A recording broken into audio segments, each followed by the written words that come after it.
everyone, and welcome. Today, we're jumping into one of the most important ideas in Apache Spark, RDD actions. These are the commands that actually make things happen, turning all your plans into real results. Let's see how they work. So if you're just getting started with Spark, you've probably hit this wall, right? You've written this beautiful chain of transformations, your .map this and .filter that. You hit run and crickets. Nothing.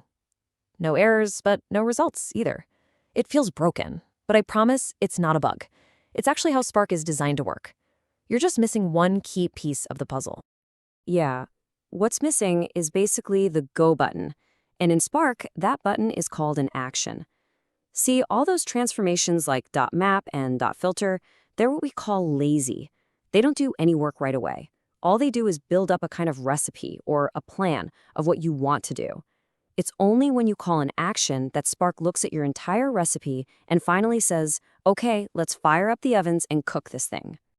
So to really wrap our heads around this, we're going to walk through what a typical workflow looks like. First, we'll see how to actually trigger a job. Then, how to peek at the results to see if we're on the right track.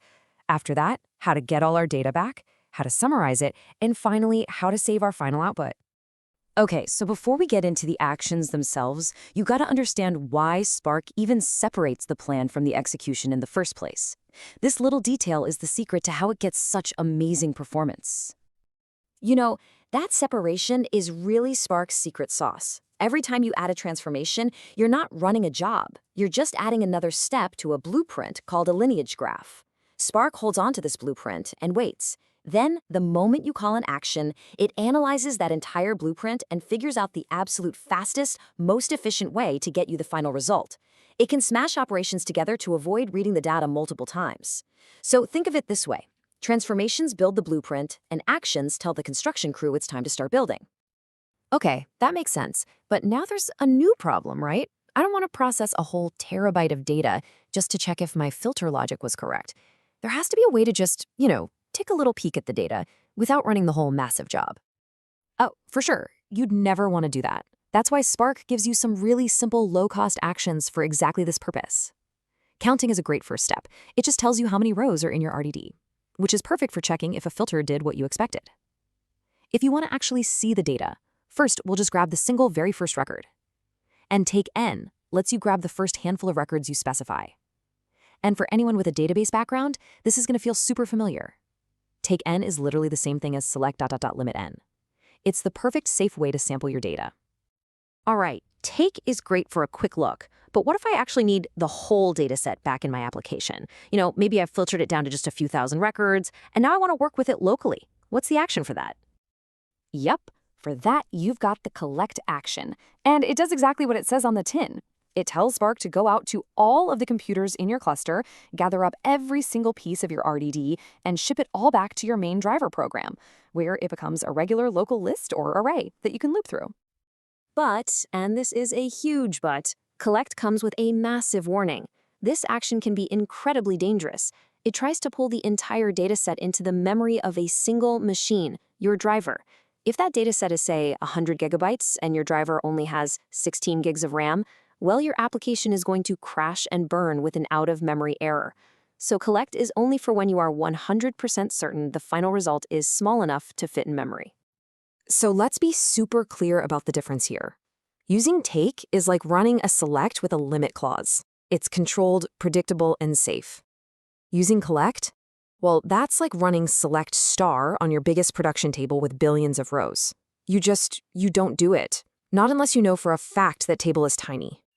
Okay, got it. Collect is dangerous for big data. So how in the world do I do something like get a sum or an average of all my data without pulling it all back first? You have to be able to do math on the cluster itself, right? Exactly. That's what aggregation actions are for. They do all the heavy lifting out in the cluster in parallel and only send that one final number back to you.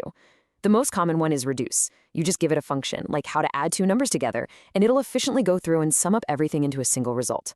Fold is almost the same thing, but it lets you give a starting 0 value, like the number 0 for addition.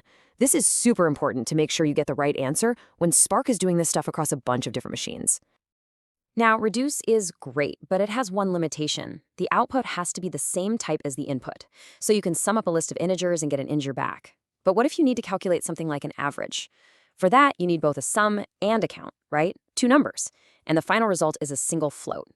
That's where the big brother, aggregate, comes in. It's a bit more complex, but it's way more flexible. It lets you combine your elements into a result that's a completely different type, which is perfect for these more complex calculations. Okay, this is all coming together. We can trigger the job, peek at the data, do our math on the cluster. So the very last step has to be actually saving the final result, right? Like writing it to a file system like HDFS or S3. You got it. And for that, we have another set of actions specifically for writing data out. The most basic one is saveastextfile. All you do is give it a path to a directory. When you call that action, Spark kicks off the entire job, computes the final RDD, and then streams the result directly out to that location.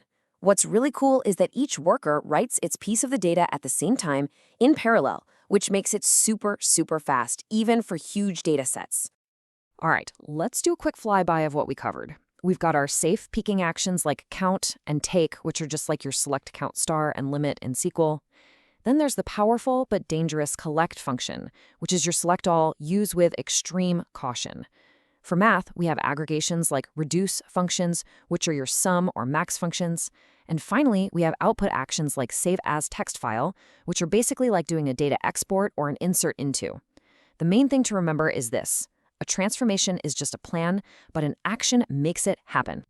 So at the end of the day, transformations are the blueprint, but actions are the moment you tell the crew to break ground. They are the essential bridge between just having an idea and getting a real tangible result. The only real question left is, now that you know how to press go, what amazing data pipeline are you going to build first? Hey, if this explainer helped you out, do me a favor and hit that like button, share it with someone else who might be stuck, and definitely subscribe for more deep dives. Thanks so much for watching.